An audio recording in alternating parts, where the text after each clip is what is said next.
Hi, you are in the ladies' room with Dr. Donica, the only public ladies' room you can enter anytime without ever waiting online. I'm your host, Dr. Donica Moore. We'll be having real conversations with real women about really intimate issues. They may be embarrassing, sad, or funny, but they will always be interesting and informative. You know, like the best conversations you've had in ladies' rooms with your best friends, or total strangers and a physician. Please join us. Hello, and welcome to another exciting episode of In the Ladies' Room with Dr. Donica. It is so great to be back for season 4.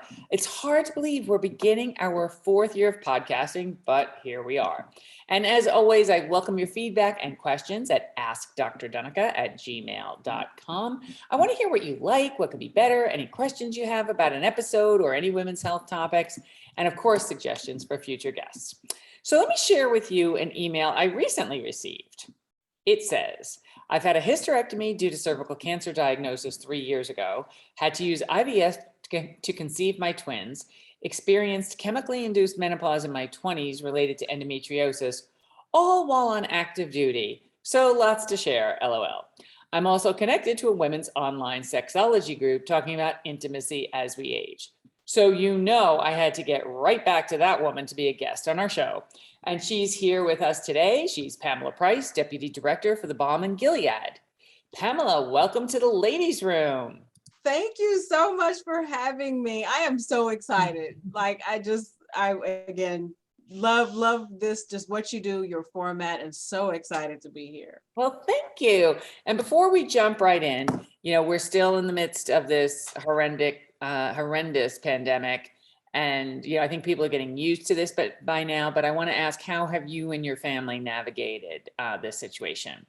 I feel blessed and fortunate that we've navigated it probably maybe fairer than others. We've lost a couple of individuals close to us, but the kind of immediate family haven't had any significant impacts. We've managed to stay healthy, not too many COVID scares, didn't lose any jobs, which was, again, kind of compared to other people we know, that wasn't the case. So yeah, I think we're knuckled down, knuckled in like everybody else. Definitely ready for it to kind of, subside, to the point that we can maybe breathe a non-anxious breath of relief. So this is a big week for your family because you have twins who are about to turn 8 years old on Christmas Day. Yes. Congratulations. And the FDA and CDC both recommended this week that we can now safely vaccinate children 5 to 11. So have your twins been vaccinated? Will they be vaccinated shortly? They have appointments next week. That is awesome. That is really awesome. And of course, I recommend that everybody get vaccinated unless your healthcare provider has told you for some reason not to, because that is really a game changer. We actually had a previous guest, Coach Lisa, who unfortunately she had twin uncles, and they were approaching their 55 plus birthday. And had appointments, and they both got COVID and both died a week before they were able to get their COVID shots. So not to bring everybody down on this exciting day, but I want to remind everybody what the stakes are with what we're talking about. And of course, I encourage everybody to tune in. We've lost too many people. I think unnecessarily so. You have children who have lost both parents.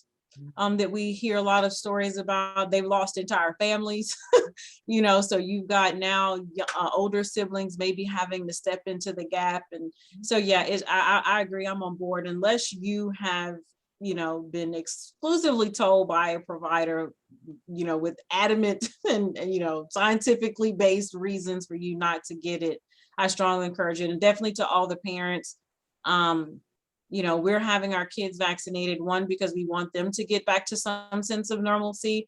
We want to protect them. We've got immunocompromised individuals in our home. My son is asthmatic. So we had obviously a lot of reasons.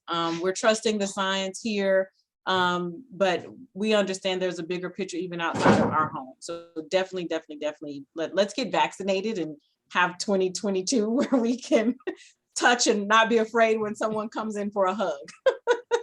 So even in my own family, I have a nephew who turned 12 this year, a few months ago. And so he actually got his first shot the day after his 12th birthday, which was the indication then.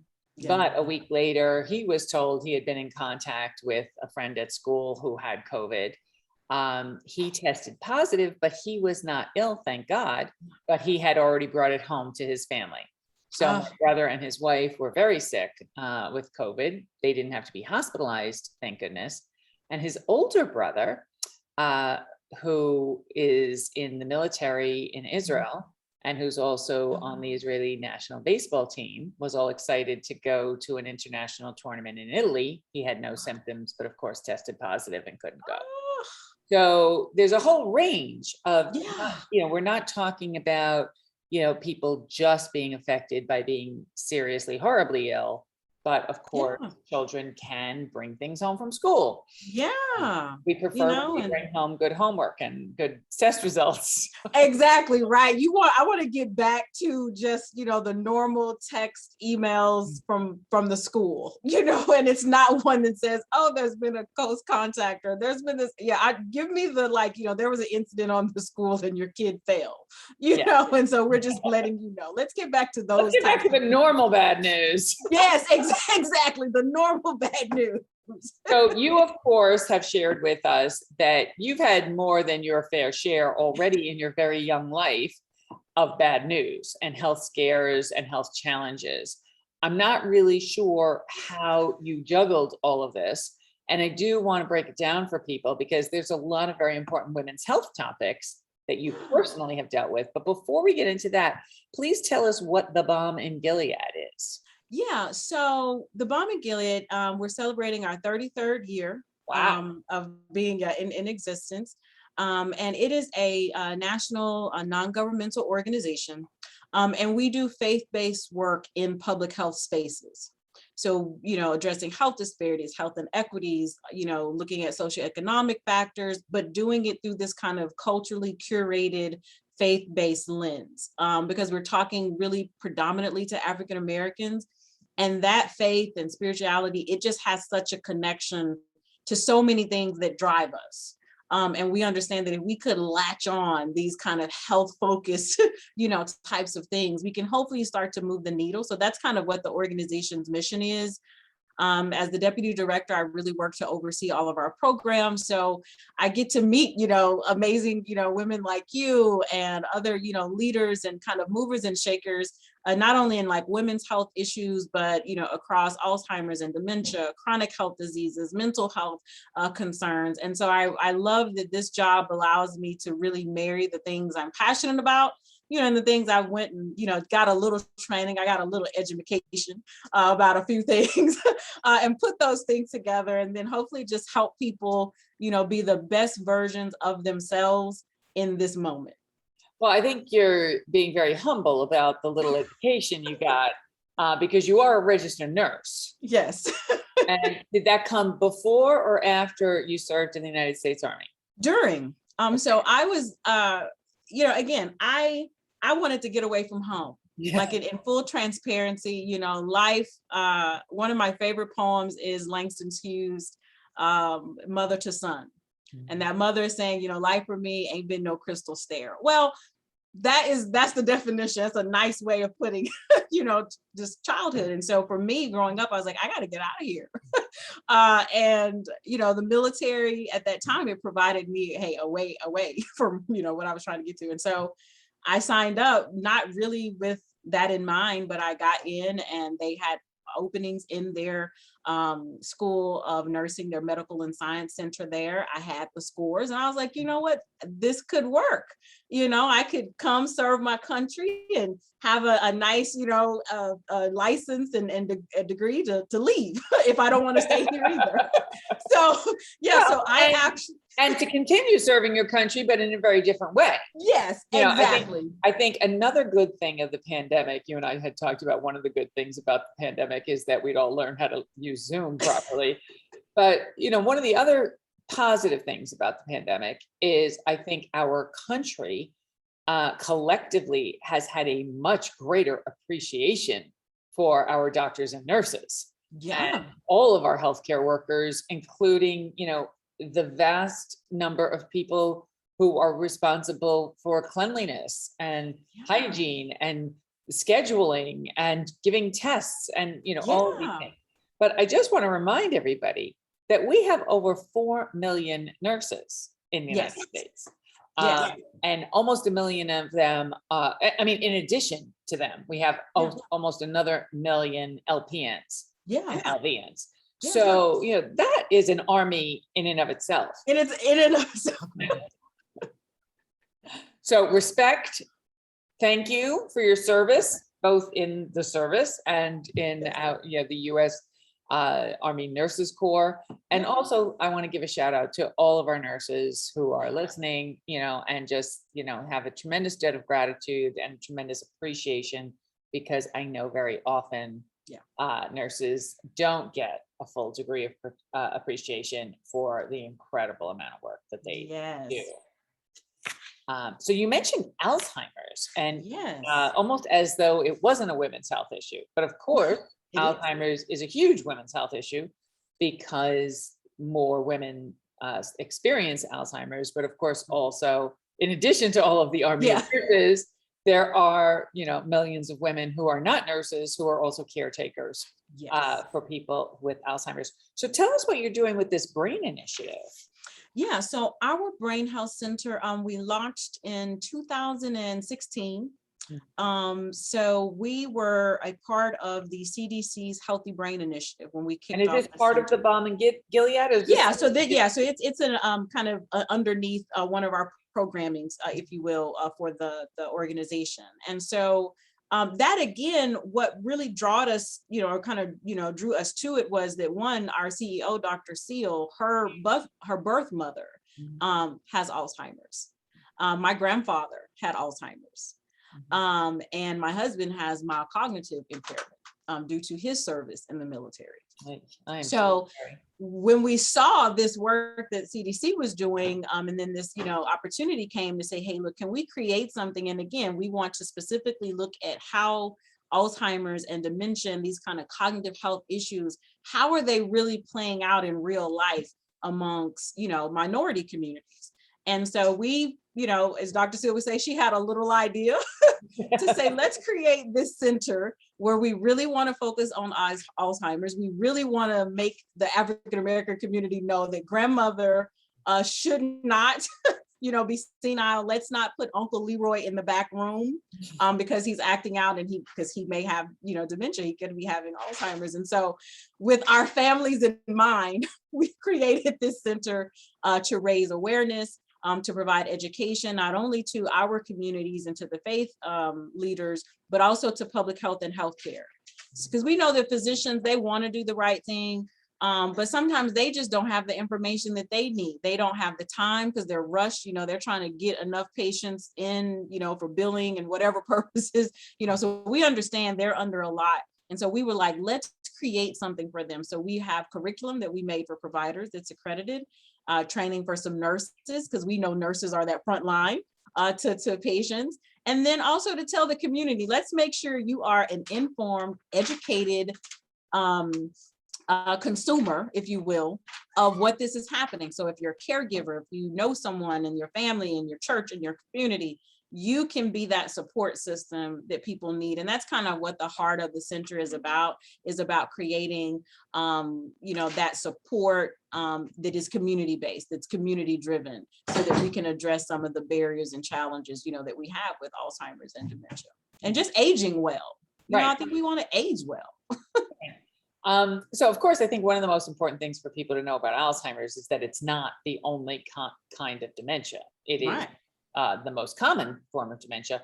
But what are 3 other main points that you want people to know about Alzheimer's and other forms of dementia? So I think one, what you just mentioned is that we can get clear on how we communicate that Alzheimer's is a type and it's a form. So right now dementia is kind of the umbrella term, but in our training, there's a massive wheel. there could be things that cause dementia that maybe can be correct, alcoholism, drugs, some drugs can cause that kind of cognitive impairment. So we want, first and foremost, as individuals, to let's get educated about our brain health, how it works, how it functions, what cognition is, that is not just about memory. Even if we are dealing with Alzheimer's it impacts things beyond just our loved ones or our own memory. There's, executive function, decision-making, behavioral things. So that's first and foremost, is let's get educated about what it is that we're talking about. And then I think too, the second thing would be for caregivers. Caregivers are under, they're getting things from so many different fronts. And so through our center, we encourage individuals, community-based organizations, our churches, partners, academia, pharma, think about your caregivers, because they're that second patient that's in the room. I mean, just like you said, women, we're 2/3 of the individuals with Alzheimer's, and we're 2/3 of those caring for loved ones with it. So we're right there in the middle, in the thick of things. And so when we go about our day and our programs and policy advocacy, let's think about that caregiver, because they're also in there, and they also have comorbidities, and they have all their health problems that they're not even paying attention to. So that's our two things. People too. Yes, we're human. We're not superheroes. I think we take on the onus of caring for our loved ones. I think women is who we are as creatures, as humans, that nurture all inevitably it drives us, but we are not superhuman. And we have our weaknesses, and we need support, even when we don't ask. And I think that's the thing. Don't wait for someone to ask you for help, because they may never do it. So for caregiver, especially in that space, with such a disease that while we know we've got some new treatments on the front, we still know that people are dying. We're losing loved ones twice. And so let's get educated on what this is, what we can do about it. There are things that we can do to reduce that risk for vascular dementias, which is another type of dementia. So let's get educated, let's get informed. And then let's think about our caregivers and what they need, and how we can better, support them on their journey, through their own health issues, but then through caring for their loved one. Well, I love what you said about we're not superheroes. And I think, most people had phenomenally good intentions referring to healthcare providers and caretakers as superheroes during the pandemic. But the thing about superheroes is they have magic powers, right? And they have superhuman powers, and it's not such a big deal for Superman to fly from one part of the country to the other part of the country. Everybody else is dealing with human capabilities, and so it is not easy. So it takes a tremendous wear and tear and toll on your mind, body, and soul. Yes. So, and the soul part, is something I've really been thinking about in terms of, I'm on the board of directors of the American Medical Women's Association, and we've been talking a lot about burnout among physicians, which has become a huge, huge issue. And the thing about burnout is it's not that you're just tired. It's not that you're just bone tired. Yeah. It's you're tired down to the base of your soul. Yes. And I think that, people who haven't experienced that don't necessarily really know what that means. And I think that's a really interesting tie-in back to this, what you were talking about with the Balm In Gilead, about it being a faith-based initiative. Yeah. And I want to address that in a very direct way. I want you to talk about what faith-based means. Because what faith-based came to mean in the past 4 or 5 years was anti-science. Right. And I want you to make it very clear that your initiative is not people sitting around praying for things to change. So talk about that issue, about what faith-based means to you and your organization, and what it means in terms of being extremely supportive of science and medicine. Absolutely. It's so funny. So earlier today, I'm my CEO, because we're in the midst of our annual conference. So my CEO, we're just trying to catch each other when we can. So she calls, we had a few minutes, we powwowed about what was happening with children, whatnot. And one of the things that came up before we got off that call was just what you said, because we were talking, I think, we've got a lot of COVID conversations that we're going to be having, and we were talking about the population who is like, well, the Lord is just going to save me. So I haven't listened to anything that's been coming out from any scientists of any color, shape, shade, size, creed, right? And to us, and it gets back to kind of why we do this work in a public health space. And it's because while we pray, our conference next year is going to have a keynote with Dr. Clyde Yancey and an opening preacher. Both sides, they're gonna in tandem with each other. We will have praise and worship to usher in what we know is that spirit, that space, that posture of being able to receive. And it's so that you can receive the science and information that freely flows through all of God's creatures. And that's where, when we say faith-based, that's what we mean. It is the connection and the ushering in and the creation of a space that allows you to both pray, to both believe, to both have faith in a higher power and a higher being, but knowing that whatever that higher power and higher being is, it also is very much connected to our doctors. It's connected to our scientists. It's connected to climate. It's, because what we like to tell when we go into our churches and congregations is that we are all fleshly beings, or spiritual beings rather, but we are having a natural flesh-based experience. And so our spirit, our soul is housed in this body that complies with science. It complies with the gravity on the earth. It so we can never escape that, regardless of what our, religious belief and ideologies are. And that's the way we approach our work. When we talk to pastors and we let them know, we don't want you to, we're not talk about your doctrine when we come in. You can keep whatever doctrine and theology that you want. Our CEO knows all of them. She's big to say, whenever I get wherever I'm going, who's ever at the gate with the key, I'm going to recognize them, whether it's Buddha, it's Allah, it's Muhammad, whoever. She was like, I'm going to know them, because she took it upon herself to kind of look at this faith lens, right? And so, for us, it's just letting them know we've got to find a way to use the knowledge that we've been given to do right by these earthly vessels and keep them in the best condition.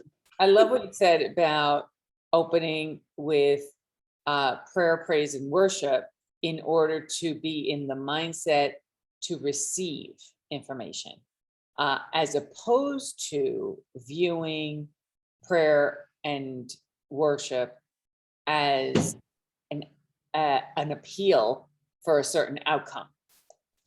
Because I think what people fail to understand is that they look at religion and science, or faith and science, as either or proposition. Right. It is all of the above kind of proposition. And one of my favorite jokes to talk about this, and of course my shtick is I love humor as a way to explain things, was I never thought I'd be telling a Hurricane Katrina joke on my podcast, but in the aftermath of Hurricane Katrina, of course, it was devastating. Then hundreds, thousands of people had to be evacuated. And there was one gentleman who, was steadfast in his belief in the Lord, and he felt he was a righteous individual. And so when the first responders came to ask him to evacuate, he refused to evacuate. And he said, I've been a righteous man. God will protect me. So as the waters began to rise and waters began to come into his house, of course, the Coast Guard came now in a boat down his street and urged him to evacuate. And, he steadfastly refused because of his righteousness. He then eventually had to go to the second floor, and then eventually to the roof. And a helicopter came, a first responder helicopter came with a megaphone and said, we're going to drop down a line for you, just grab on. We will get you, we will save you. And he said, no, I am steadfast in my beliefs. I'm not evacuating.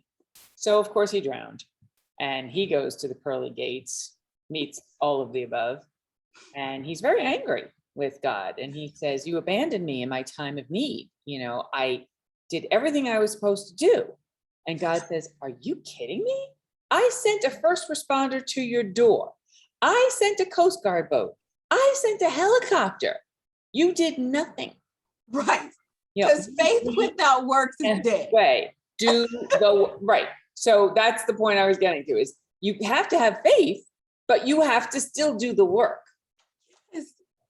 I love like those types of analogies, because I think that's what I think sometimes people miss.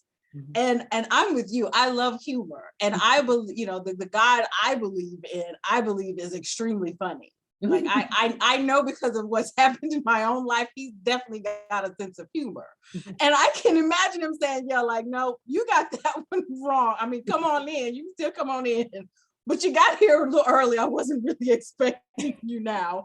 But since you here, come on. But it's not my fault. There's no refund policy. Yeah, exactly. I can't send you back. So come on. So the other thing about the Balm in Gilead, in terms of working with, faith-based organizations, is this issue of community, and this issue of meeting people where they are, not just from an educational, scientific, or medical standpoint, or economic standpoint, but also from a physical location standpoint. And the idea that our houses of worship are also physical locations where people who have at least something in common generally gather. Yeah. And they gather frequently and often. And regularly or irregularly, as the case may be. Yeah. I mean, growing up, like I tell people all the time, it's funny. I went to the dentist as a kid twice. Like I didn't get real dental care till I joined the military. So, but I went to church at a minimum of 3 days a week. Wow. I was there all day on Sunday. I was there every Saturday, because Saturday was usually choir practice. And then I was there also on Wednesday evening for Bible studies. And then every now and then something else would happen and I'd have to be there. But those 3 days, and that's about the still going minimum, whether you're Baptist, Kojic, even non-denominational, still are at least meeting at least twice a week. And that's what we realized, to say, well, people are already coming here and they trust these spaces. They trust the people in these spaces. And so why not, put health related things in them, and whether that's information, tables, clinics, because these churches, not only do they have kind of that trust and that safety, to them, but they also have space. They have kitchens. We've got several that have full commercial industrial kitchens that often go unused unless someone is having, some big event. So, I mean, yeah, exactly what you just said. It's meeting people where they are, mind, body, and soul, and thinking about the least of us, so thinking about, we refer to her kind of, affectionately as the Sister Mary. Sister Mary, she's 75 years old. She grew up in that church. Her mother grew up in that church. And she's been there. And she's the heartbeat of not only that church, but that community, because she's lived there as well her whole entire life. And it's saying, well, what would Sister Mary need to learn about diabetes, or to hopefully not even get diabetes? So we approach things with her in mind, picturing this small, community, this small church, because we know we can start there. Anybody else who's a larger church, you're in a urban area versus a rural area, you're not going to have some of those challenges, whether it's the technology and gap and divide, the resources, just because of where you are. So if we can create with her in our hearts and in our minds, anything else that we give to her, anyone else should also, really kind of be able to take, modify it and then use it. So yeah, it's all about going into where people are to get that real, lived, authentic voice to whatever it is that we're trying to do. So aside from your National Brain Health Center for African Americans, what other women's health initiatives are you currently focusing on? So we are excited to have a new partnership with Astellas. So we're going to be doing some menopause work where we're going to be doing some focus groups and doing a study specifically targeting African American women, and really trying to lean more into how they are experiencing menopause. What is it that they know with the vasomotor symptoms that we have, how really frequent are they with them? And then what do they think about those? And what are they doing about those? So we're excited to have that study hopefully And of kick course, when off. you say vasomotor symptoms. Yeah, so like your hot flashes. Yeah, sorry. Hot Yeah, so flashes, yeah, hot flashes, sweat, night sweats, the mood irritability, swings, all of those. So all of the hopefully, above. yes, exactly, all of the above.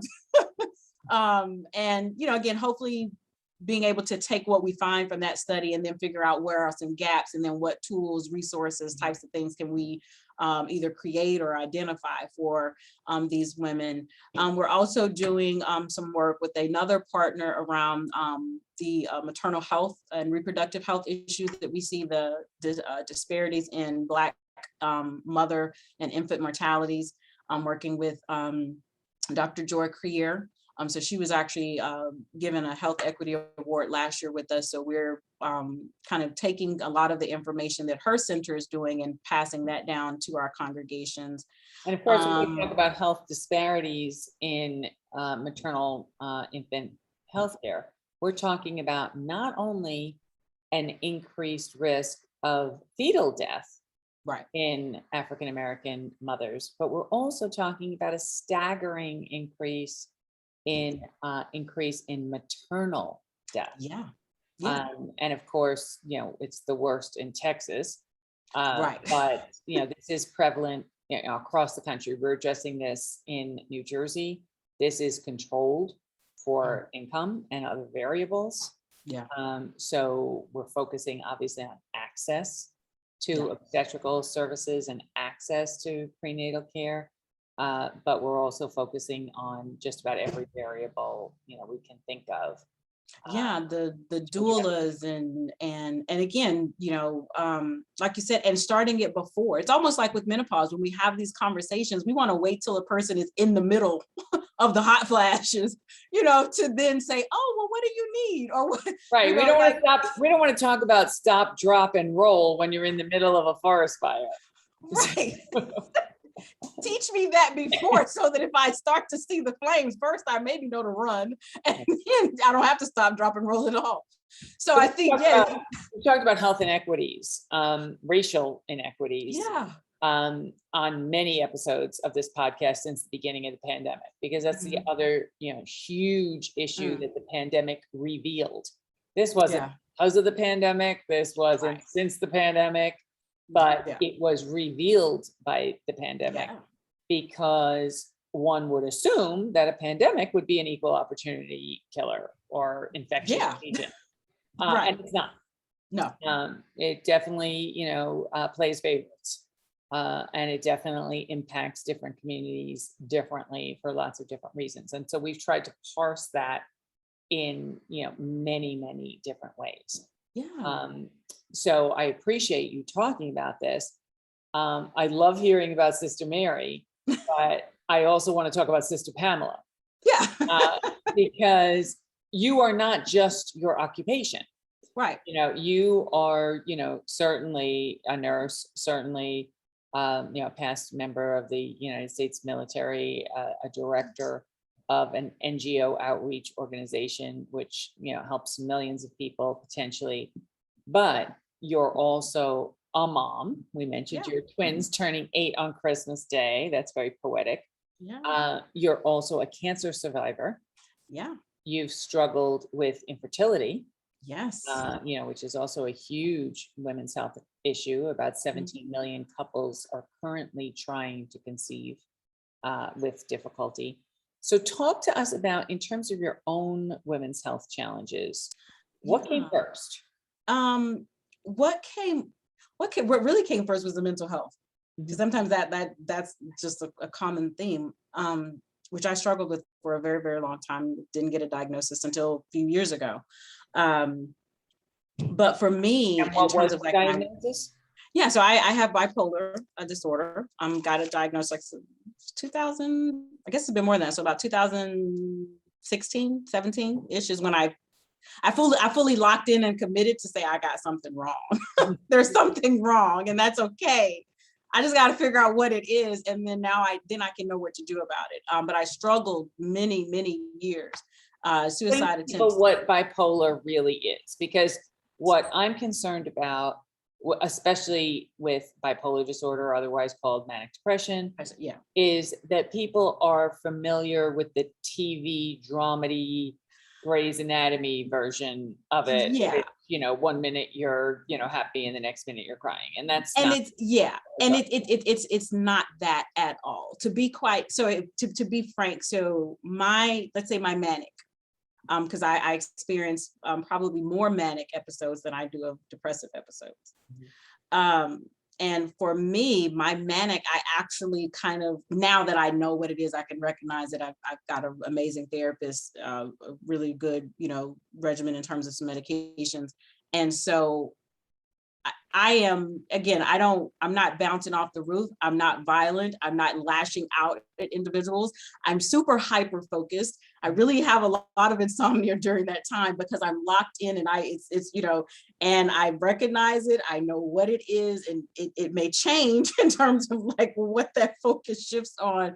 But there is this kind of, mania that I've got to press, I've got to get this done. This is kind of this singular, base. And it's a struggle then to be all those other things and all those other people. I like to tell people I've got a lot of girls that live in here, and we have to make Pam work. And sometimes I need these two to be leading, and I need the rest to be in the back seat, and then I need someone else to start driving. And which of course is a metaphor. Manic depression is not in any way. Not anyway. Yeah, this is, that's my own, personal. But I just want to make it clear for people who are listening. I also want to make it very clear that manic depression has nothing to do with schizophrenia. Or personality disorders. None of that. And those are very, very serious. So for me, it's my way of kind of in my head and internalizing to say, okay, who's kind of showing up, today and in this moment.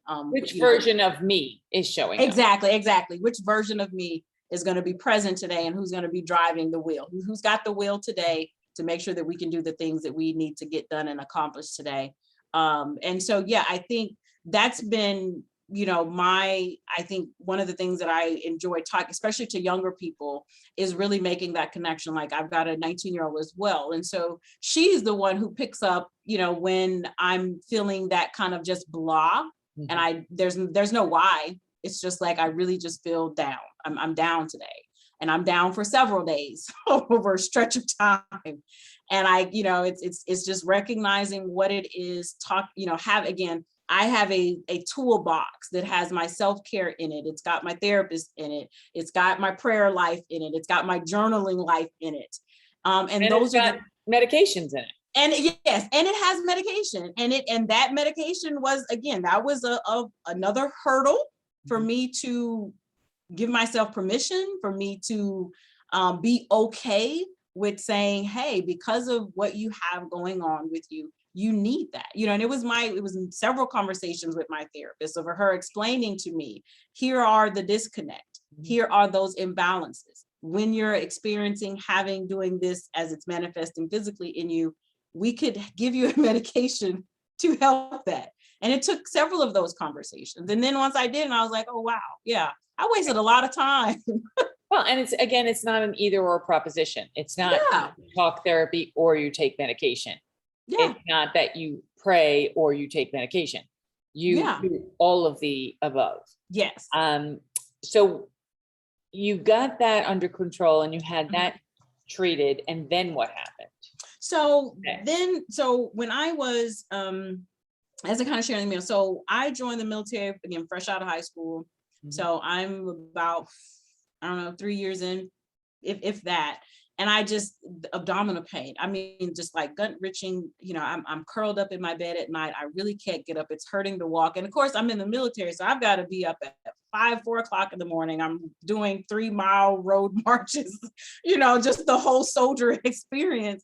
And I am struggling. And so because I was so young, the GYN at the time just was like, there's no way that this could possibly be endometriosis. I just didn't meet necessarily all of those criteria. But so for about a year or so, I just went back and forth of, switching this birth control and that birth control until I finally, I was able to get a referral to a GYN off post. And they were like, let's look, no, let's just go explore, let's peep around. And they did. And so I had endometriosis. And then because I was so young, they were like, well, let's figure out how we're going to start treating some things. And we actually had another guest on this podcast who was diagnosed with endometriosis at 15. Yeah, there's not our bodies don't read the manual.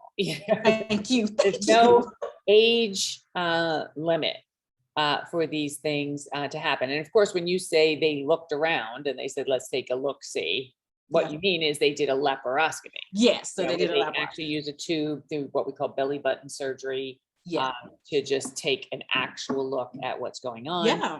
And endometriosis is believed to be implants of tissue, which result from a backward flow, if you will, of menstrual products. So of course, when we menstruate, we shed the lining of the womb, which is the endometrium. And in this case, some of it's going the wrong direction. Yeah, wrong way. But there's a Nobel Prize waiting for somebody to figure out how and why this actually to stop that. Right. And really, like, one of the things that, I thought about when you were speaking was, especially like, this 15-year-old. And I think, again, it gets back to is to say that our bodies, when they come into existence, like you said, that's it. And it's ever changing, evolving. Cells are still doing certain things. Our brains are still developing. Our reproductive systems are still, and so I agree, like each individual will require their own manual to truly say, well, this is you and your body. And so, so for me, it took a while, and then we went through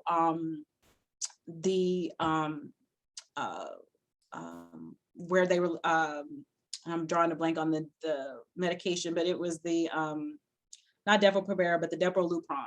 Mm-hmm. And so I went on Lupron. I did 4 cycles on and off. I stayed on it for the max, and then I'd have to come off, and then I'd come back on it again. I did that 4 times through my 20s. And after, I just was tired at that point. It was, I was like, let me try and figure out if I can just live with the pain of the endometriosis. I wasn't committed at that time to lose my, ability to bear children. I didn't know if I wanted them, but I at least still wanted to have that option on the table. And when I was 21, what they decided to do was to go in and to do some excision of the adhesions that I had that were really, really problematic. And so adhesions, just scar tissue. Yeah. So I ended up at 21 losing my right ovary and fallopian tube, because it was, by that point of just ongoing, it was too far gone. They were like, we can, these two, your tube and your ovary are almost one, and they've latched to the side of your uterus as well. So that is generally a sign that this was very severe and very advanced.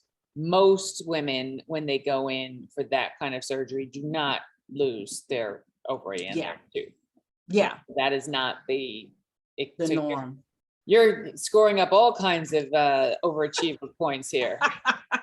Yay me. So I lost that. So and again, to kind of go back to how I know God has a sense of humor. So here I am, I'm at 21. I've lost part of that reproductive system, but I still, the other side was, functioning as best it could. I had, cycles that were, hit or miss, but it was functioning to the best of its ability. And lo and behold, I got pregnant with my oldest, which was a shock to me, to my GYN, to everybody. And it happened it really happened like right after that last kind of little cleanup session. That's what I call it. They went in, cleaned up some stuff, took some stuff out. And, in between that, I got pregnant. I was like, oh, this is amazing. And I had my oldest, she was awesome, phenomenal. Pregnancy was great. And then of course, after childbirth, all those lovely hormones go away. Now I'm back to just being Pam and the pain. And I suffered again for a really, really long time of just, you know, trying to either use pain therapies, heating pads. I even had acupuncture at some points to just keep the pain manageable, because we were talking about, I was uncomfortable and in a lot of pain 3 weeks out of the month.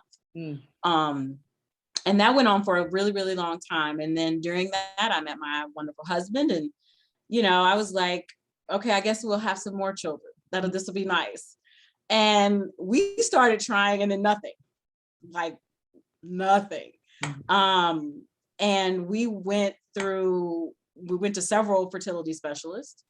And it was like, well, you know, again, the age thing. Well, you're so young, you know, and shouldn't be any issues. It looks like your ovaries are working, and, you know, your husband, he's also young. We don't know why you guys aren't pregnant. So we got a lot of that. It took us a third specialist to just kind of look at me and my husband, looked at all we had spent thousands of dollars at that point on hormonal stimulation, ovary you know, all this stuff. He's on, you know, medication for get his boys and his swimmers going more than what they were. So we spent all this money, all this testing, procedures, poking, prodding, you know, post-coital this, you know, you know, we're sampling each other, and you got that, you get your swabs, I got my swab, you know, so it was just this weird science experience happening in our bedroom for several years. And we finally, you know, I think after that umpteenth time of me thinking maybe this worked, and then you getting that negative pregnancy test, and my husband is coming home, I'm on the couch curled up crying in tears, we're not pregnant.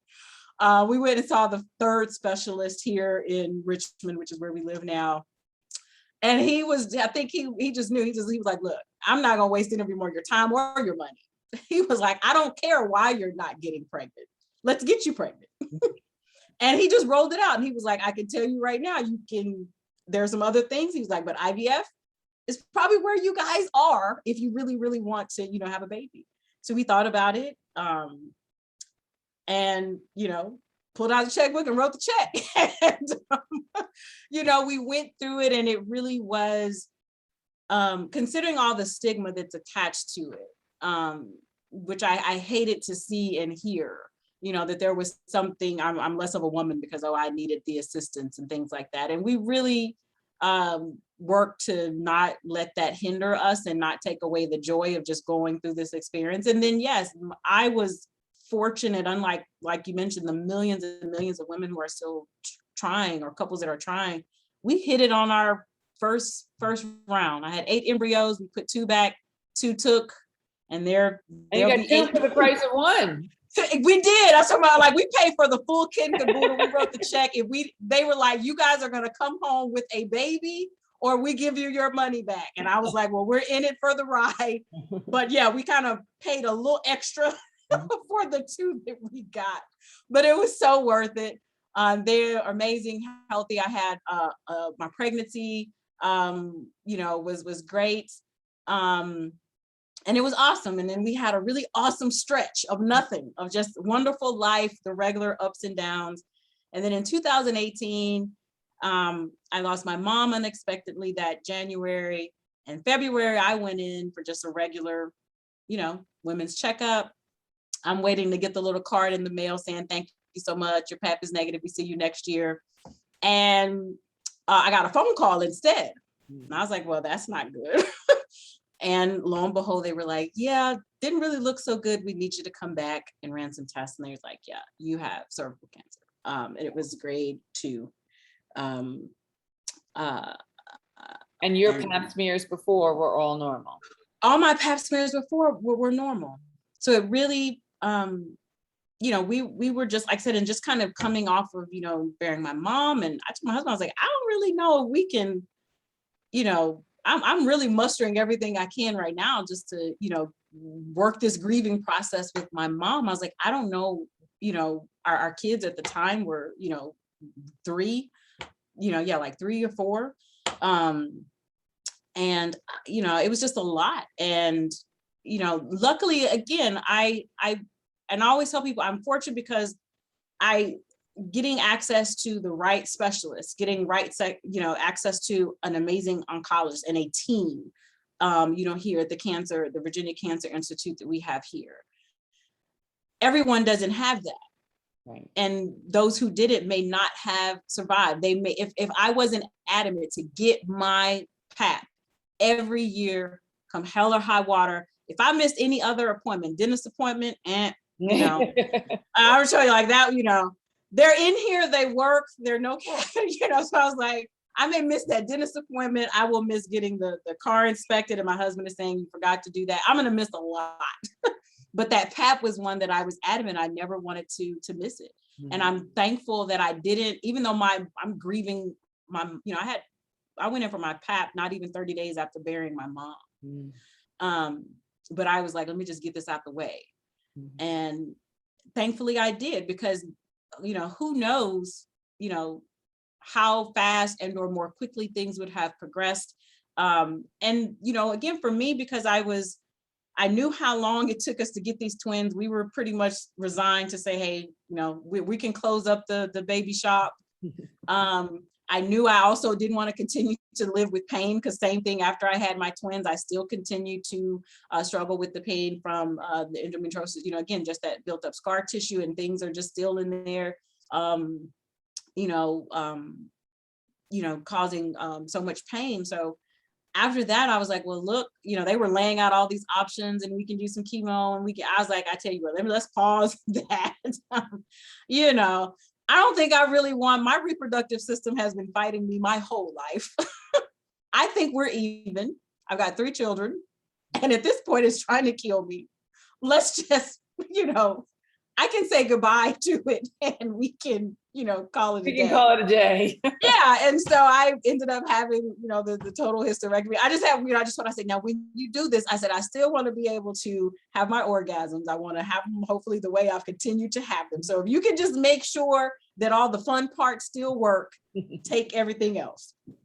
And so we did. And it was great. That kind of led me to this, find a tribe on Facebook where we could talk about those intimacy things, because I was so afraid. It was like, I don't know if it's going to work right.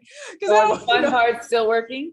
Oh, my fun parts are amazing. Yeah. So it's, the girls are still humming, and she's still, she's still very lively. I'll put it that way. So for some women, when they have a complete hysterectomy, even though the actual anatomical fun center is still in place, a lot of women feel that their orgasms are changed and they are different, because it does put you into menopause. Yeah. Yeah. So in fact, I like to call that menostop. Right. You into menopause in one day. You go in not being in menopause, you come out being in menopause. So what precautions or what actions have you had to take in terms of dealing with menopause? Thinking that your reproductive system struggles were over, and then what happened? And it was like, well, you got to now think of, again, you got to shift it to these other things at the ripe old age of 38, 39. So so after we went through that, we got healthy, we made sure everything was good with that. So then it was, hormone therapy, because I was like, I'm a younger, person, and I really want to make sure that I can, again, hopefully not have the raging, issues, that some women experience. And because like you said, there was just this hard stop. I'm leaving. It's kind of like cold turkey. And what do you do? So we did a little of hormone therapy initially for about 6 months, just to give me something to say, hey, look, we're going to kind of ease you. You don't have nothing on your own. Systemic hormone therapy or local vaginal hormone? It was the local vaginal hormone therapy. Mm-hmm. And so we did that for about 6 months or so. Risk category now, because you had cervical cancer, right, and also had endometriosis, but you no longer had your uterus, so that was no longer a concern. The issue, exactly. So we did that for about 6 months or so, just to, again, I think kind of give me, and we gradually, look to say, hey, can we get you to where this is not such a hard, transition, for you to make. And then really after that, and I think part of it too was because I had done those cycles of Lupron before, so I had recognized, and that was even worse. I was really glad not to have to really kind of experience it through that medicated kind of way of experiencing menopause. And then after that, it was really just working, kind of adding that to the therapy conversation. And I haven't had any other really of those physical, again, those kind of vasomotor, types of things once we kind of weaned, off of the vaginal. So usually when we talk about menopause and we talk about vasomotor symptoms or the hot flashes and the symptoms of menopause, that's only one category of what we have to talk about with menopause. The other category, especially with women in your situation who went into menopause very young, and we have a lovely term for that. There's actually two terms. Some women prefer one or the other. One is premature ovarian failure, which to me sounds horrible. And the other is premature menopause, which is just defined as menopause for any reason before the age of 40. And for people who are listening, I just want to clarify that when most women say I had a complete hysterectomy, what they mean by that is they had their ovaries removed as well. So that's what actually puts you into menopause. Yeah. And I only had that one left to begin. I only had that one left to begin with anyway. So although if anybody's listening who's stuck on that in terms of worried about fertility, I just want to clear up also that if you have one ovary that is healthy and working fine, it does not mean that your fertility was diminished because of that. Right. So one ovary can do the work of two, just like one woman could do the work of two men. But it's sometimes it's called upon, to do the work of both. So that was not a factor, in my opinion, knowing only what you've told me in your fertility issues. The endometriosis was probably the much bigger. Problem. And that's why that last, specialist, bless his heart, Dr. Steingold, I love him. His whole crew, his whole staff, they were just amazing. And that's what he said. He was like, why even put you guys through that? And that's what he said. He said, I love his attitude because he was very pragmatic. And this is actually, unfortunately, we have to wrap up. I could talk to you all day because we have 27 other things we could talk about. But I love when in medicine we say, well, we could talk about the problem all day, or we could just focus on the solution. And I think that kind of summarizes everything that's gone on in your journey, but certainly everything that's going on sort of in the bigger picture in our lives as a country. We could talk all day long about the problem. Right. We could talk all day long about why these problems have occurred, or we could focus on the solution. And I love the fact that your organization, the Balm In Gilead, is really focusing on solutions for real people in real situations where they are every day. Yeah. So with that, I want to wrap up, but I cannot let you go. Speaking about real people and in really where they are, without asking you our signature question about what was your most unique, interesting, or memorable experience that you ever had in a ladies' room, aside from this interview, of course? Yes.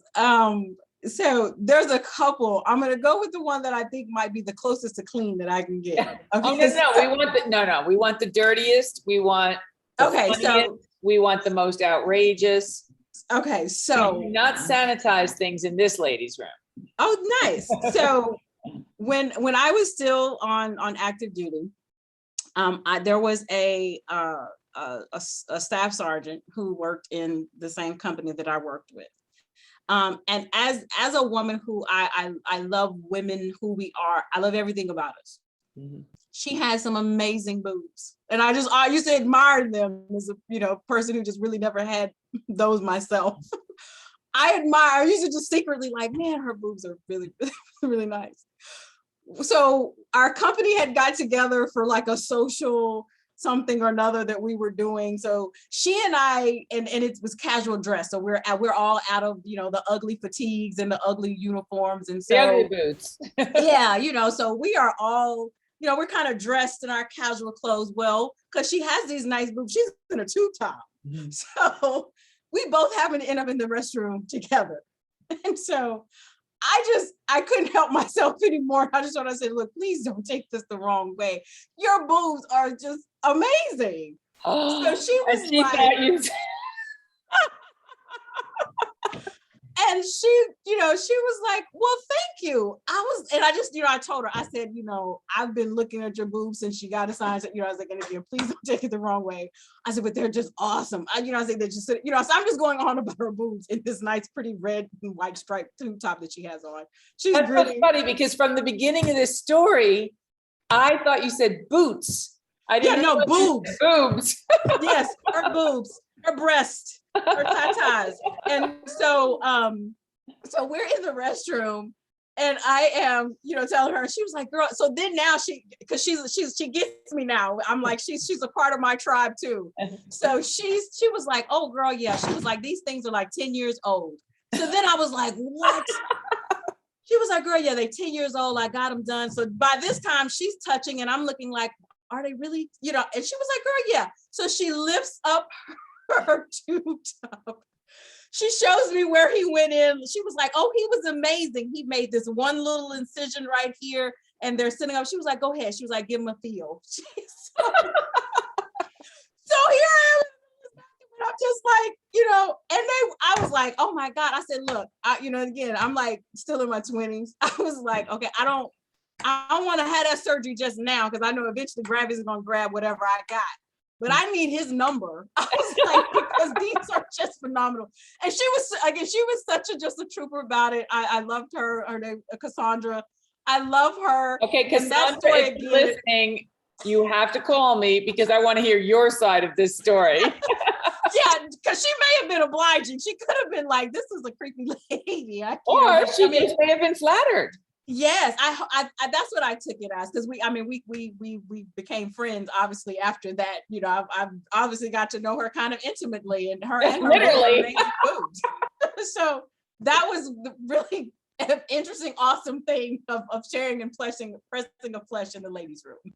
Well, thank you so much. We have not heard that story before.